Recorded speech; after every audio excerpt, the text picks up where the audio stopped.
I am Peter Piot, and I'm the director of the London School of Hygiene and Tropical Medicine, and at the moment confined home in London.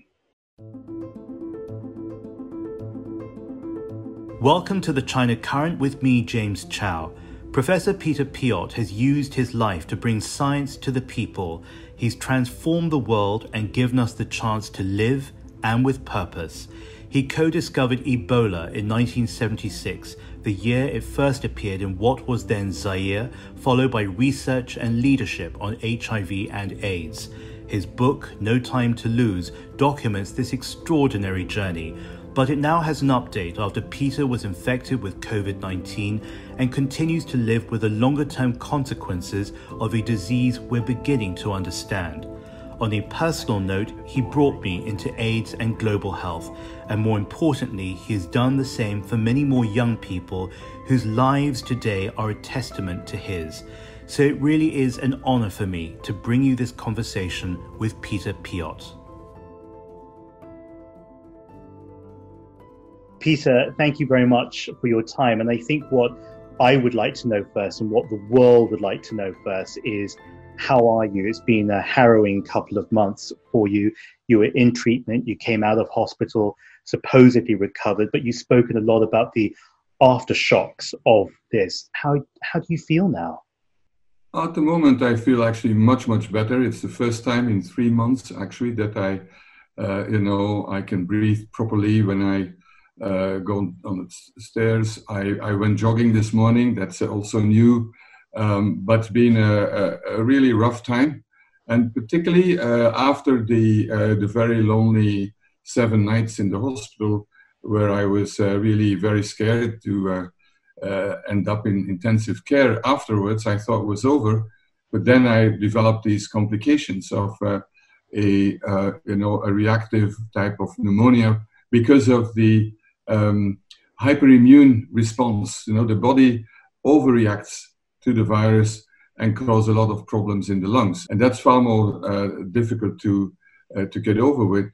So it's not just like some kind of bad flu or 1% of people who die, and then often it's said, oh, and they're over 70, like me, or have pre-existing conditions, as if we were not full citizens in society.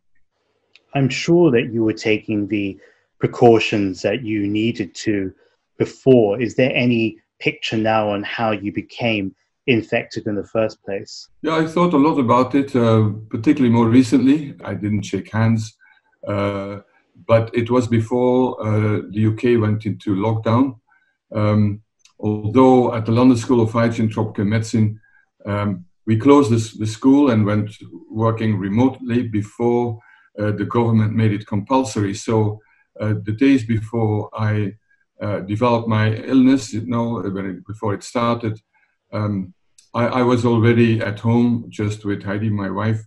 But before, as you know, I have a pretty active social life also as the director of the university, and giving talks, ironically, about COVID-19 and epidemics, with students, and had dinners every night. So it was clearly not enough in terms of precautions. You've spoken and written very movingly about those 7 days in hospital. In fact, I think we emailed while you were on the way to the hospital from your house in London.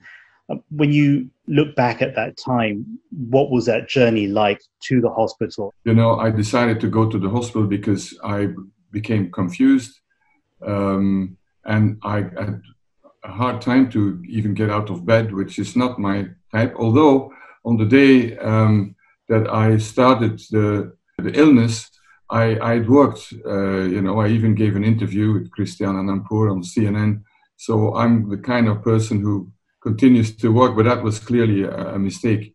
And so when it got really out of hand, I said, okay, we go to the emergency room. It was also after some initial exams, and where they found that my oxygen saturation, which is an indicator of how well does the blood, absorb the oxygen from the air from your lungs, was very, very low. They put me immediately on oxygen support. And they found that I had bacterial pneumonia based on chest x-ray. And then I was put in an isolation room together with 3 men, and who all suffered from the same thing. And that's where we then, for 7 days, you're not allowed to have any visitors. You can't leave the room, but it's oxygen that saved my life. And also, of course, the fact that they could treat bacterial pneumonia with antibiotics. At what point did you feel that you were moving between, as you've called it yourself, between that state of heaven and earth? First of all, as soon as I entered the emergency room, I switched from being a doctor to become a patient.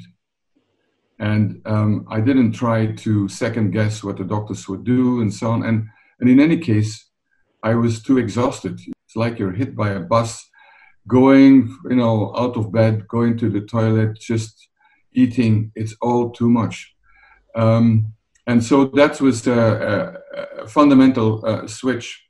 And it's like, and then it takes a bit of a while, to realize, oh boy, I'm here in total isolation. And the only people you see are the caregivers, nurses who do the fantastic job. And I think some of them were as scared as I was, because they're exposed to people who are infectious. And my biggest concern was that I would end up on a ventilator. Some people send me messages, yes, you're a strong person and you're fit and healthy, and it's true, I've never been seriously ill in my whole life.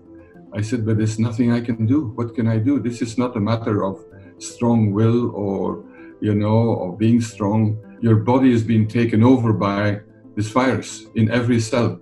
And you just hope that it's strong enough to react, but not overreact. It's out of control. Your life is not under your control anymore.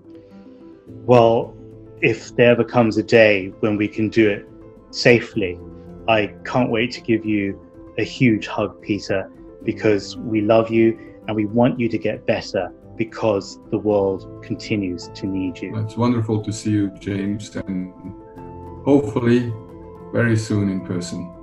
Thank you so much. You can listen to the full conversation with Peter Piot at thechinacurrent.com or your preferred podcast platform.